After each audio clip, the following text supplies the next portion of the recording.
अध्यक्ष महाशय, पूज्य गुरुजन वर्ग आणि माझे बालमित्रांनो, आज मी तुम्हाला लोकमान्य टिळक यांच्याबद्दल थोडक्यात माहिती सांगणार आहे. ते तुम्ही शांत चित्ताने ऐकावी अशी माझी नम्र विनंती. स्वराज्य हा माझा जन्मसिद्ध हक्क आहे आणि तो मी मिळवणारच. ही सियार रचना करणारे लोकमान्य बाळ गंगाधर टिळक. लोकमान्य बाळ गंगाधर टिळक यांचा जन्म 23 जुलै 1856 रोजी झाला. त्यांच्या वडिलांचे नाव गंगाधर व त्यांच्या आईचे नाव पार्वतीबाई असे होते. लोकमान्य टिळक लहान असतानाच्या वेळी ही प्रसिद्ध गोष्ट आहे.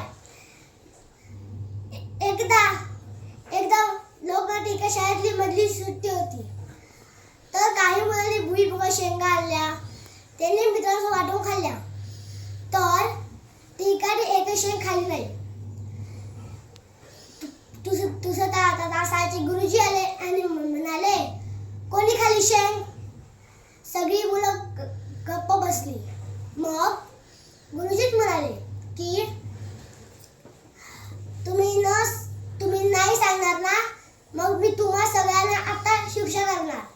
सगळ्यांनी उठून हा कचरा उचलायचा. ताबडतोब कामाला लागा. सगळेजण कामाला लागले. मग टिळक आपल्या जागेवर हलले नाही. गुरुजी त्यांना विचारलं की तू सफाई काय करत आहेस? जा. टिळक म्हणाले, मी शेंग खाली नाही, मी टरफले उचलणार नाही. लोकमान्य टिळक 1 ऑगस्ट 1920 साली त्यांचे निधन झाले. एवढे बोलून मी माझ्या बाळाशी संपवतो. जय हिंद, जय महाराष्ट्र.